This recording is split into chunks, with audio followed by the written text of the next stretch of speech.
The meeting is over. The capital project sales tax is headed to the voters. Flight training is coming to the county airport. Hangar rent may be going up. The coroner's office can begin shopping for a replacement vehicle. And the building permit fee schedule? That one is going back to the drawing board. Let's recap the July 13th Saluda County Council meeting. All this week on Saluda County Unplugged. This is Saluda County Unplugged. We're shining a light, yeah. Saluda County Unplugged. Feel the truth come alive. Saluda County Unplugged. Saluda County Unplugged. Welcome back to Saluda County Unplugged, where we shine a light on Saluda County government. I'm Rachel. And I'm Josh. This week, we're looking back at the County Council meeting held Monday, July 13th. It was a relatively short meeting, but Council took action on several items that will affect the county in the months ahead. The biggest decision involved the capital project sales tax. Council completed the ordinance process needed to place the proposed reimposition of that tax before voters in November. There was also quite a bit of airport business, including final approval of a lease with Aiken Pilot Training, the first vote on higher T-hangar rental rates, and the selection of an engineering and planning consultant. Council also honored the retirement of a longtime magistrate judge, postponed a proposed building permit fee schedule, transferred money to cover an emergency air conditioning replacement, and approved a search for a replacement vehicle for the coroner's office. We'll walk through what happened, what Council approved, and what still has more steps ahead. But first, we want to begin with the capital project sales tax community meetings that will be held around the county over the next several weeks.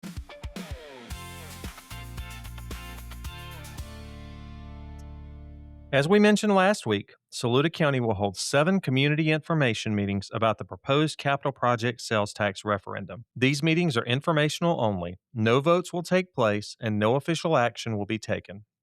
The purpose is to explain how the capital project sales tax works, review the proposed projects, show residents how the referendum will appear on the ballot, and give people an opportunity to ask questions before Election Day. All 7 meetings begin at 6 p.m.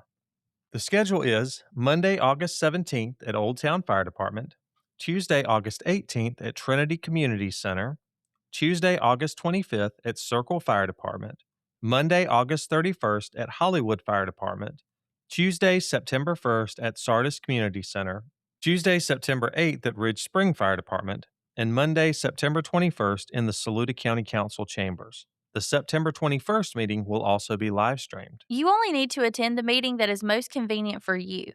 Each one will cover the same general information and provide an opportunity for questions. We'll continue sharing these dates through September 21st because we want residents to have plenty of opportunities to learn about the referendum before voting in November. Now, let's turn to what happened in Monday night's council meeting.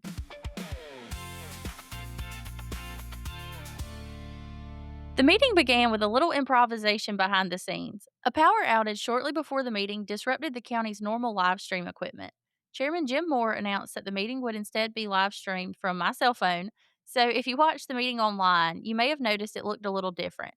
It may not have been our usual setup, but we wanted to make sure the meeting was still available to viewers online. During council member comments, members recognized Saluda County's recreation teams and the time and work those young athletes have put into their seasons. Council members also thanked county employees and highlighted the work of the Saluda County Library and the Coroner's Office. Chairman Moore then announced the CPST community meetings that we just reviewed. No one signed up for the general public comment period, so Council moved directly into the 3 scheduled public hearings.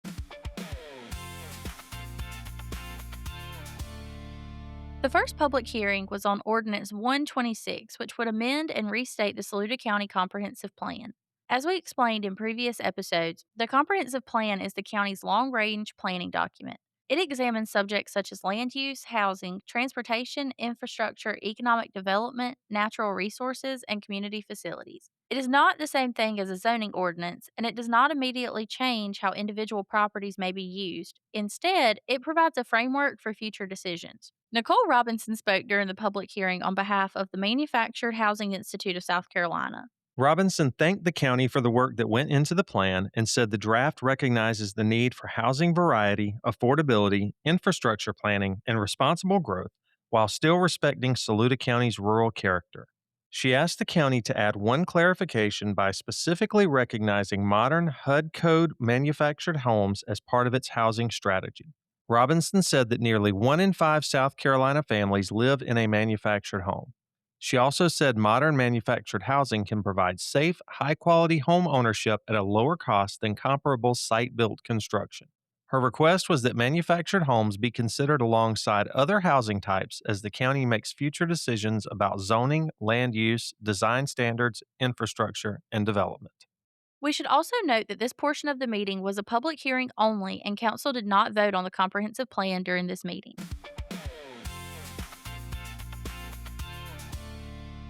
The second public hearing was on Ordinance 526, the Capital Project Sales Tax Ordinance. No one signed up to speak during that hearing.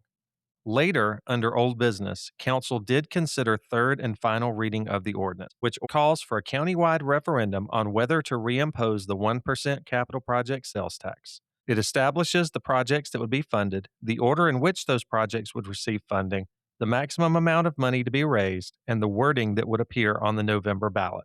It also allows the county to issue bonds supported by the sales tax revenue, with the total amount of those bonds capped at $18 million. And here's the most important distinction: council's vote did not reimpose the tax. Council approved the ordinance that sends the question to the voters. The voters of Saluda County will make the final decision in November. Council approved third reading without opposition. That completes the ordinance process at the council level and allows the referendum to move forward. Between now and Election Day, the county will use the 7 community meetings to provide factual information about the proposal and answer any questions that the residents may have.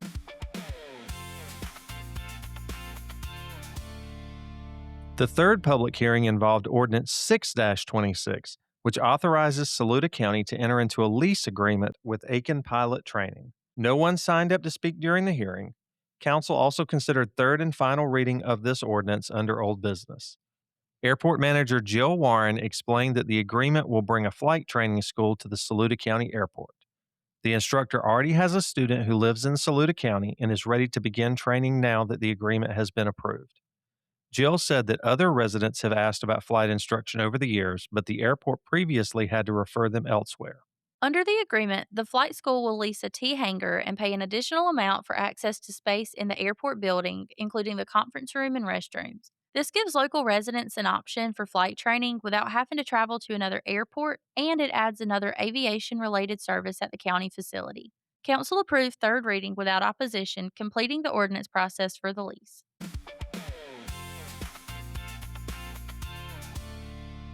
Council also gave first reading to another airport-related ordinance. Ordinance 7-26 would update the county's T-hangar lease agreement and increase monthly hangar rents by $20. Jill Warren said that the Saluda County Airport Commission recommended this increase during its April meeting. She also explained that the lease agreement needs several wording changes to clarify its terms. Council approved first reading without opposition. Because this was the first reading, the rent increase is not yet through the full ordinance process. It will return to council for additional readings before receiving final approval.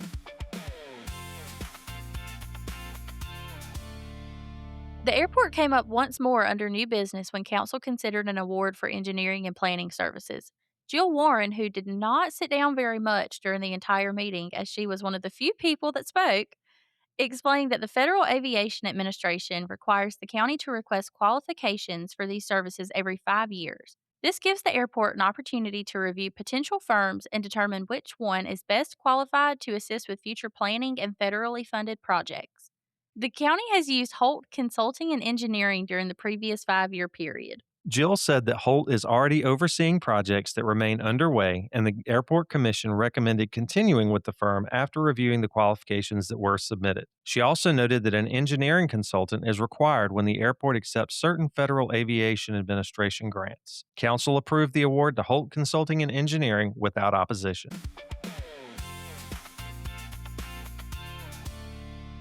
Council then paused its regular business to recognize the retirement of Magistrate Judge Joyce B. Schultz. The council ratified a resolution honoring Judge Schultz for more than 54 years of service to Saluda County. Judge Schultz served with the Saluda County Sheriff's Office from 1971 until 1992. She was appointed as a magistrate in September of 1992 and continued serving the county until her retirement on June 30th, 2026. The resolution recognized Judge Schultz for her patience, dedication, thoughtfulness, cooperation, and outstanding service to the public. After council approved the resolution, Chairman Moore invited her forward and presented her with a gift of appreciation. More than 5 decades of public service is a remarkable career, and we congratulate Judge Schultz on her retirement.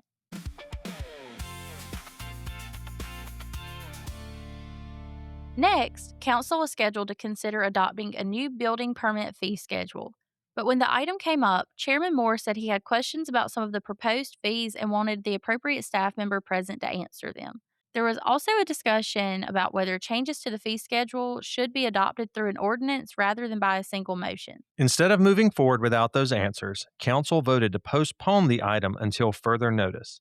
So, despite what appeared on the agenda, council did not adopt a new building permit fee schedule at this meeting. The existing schedule remains in place unless and until council takes action at a future meeting. When this item returns, we'll explain any proposed changes and the process council will use to consider them.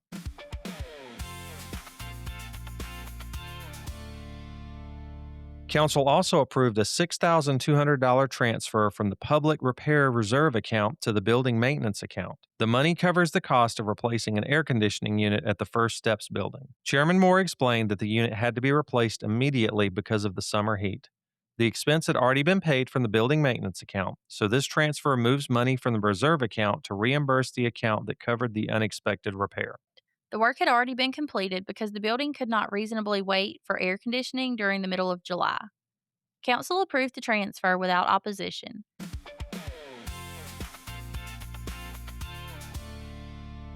The final major item involved a replacement vehicle for the Saluda County Coroner's Office. Council authorized the office to search for and purchase a used vehicle at a cost of no more than $16,000. The purchase will be paid from the county's vehicle reserve account. Coroner Angie Rita explained that the office's current 2014 Ford Explorer has about 200,000 miles on it and is losing its paint. The county considered repainting the vehicle to improve its appearance, but determined that the cost would not be a good investment in a vehicle of that age and mileage. Angie emphasized that the office is not asking for a new vehicle. The goal is to find a used vehicle that looks professional and can better meet the office's operational needs. In particular, the coroner's office wants a vehicle that can occasionally be used to transfer a decedent from a scene to the county morgue.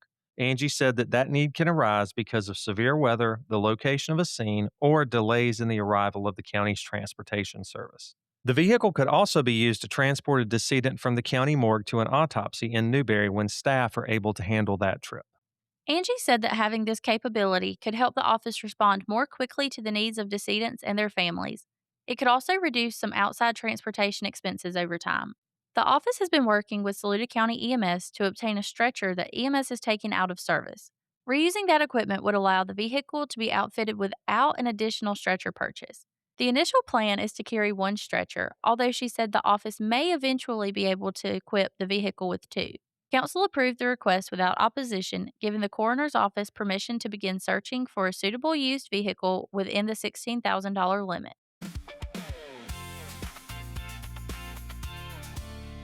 So, to recap the major decisions from July 13th, Council gave final approval to the Capital Project Sales Tax Ordinance, which sends the referendum to Saluda County voters in November.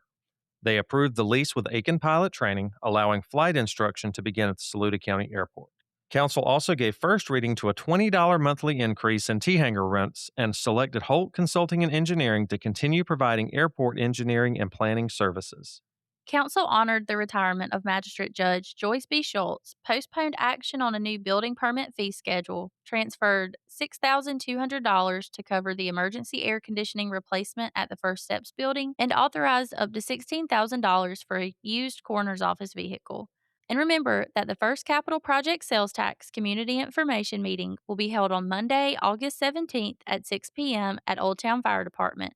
We'll continue sharing the full schedule in upcoming episodes. And that's a wrap on the July 13th meeting. Have questions or an idea for an upcoming episode? Email us at publicinfo@saludacounty.sc.gov. And as Tim Gunn would say, make it work. Thanks to a cell phone, we did. We'll see you next week.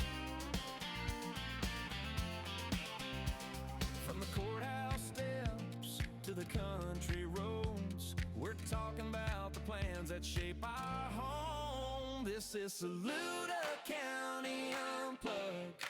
We're shining a light, yeah, Saluda County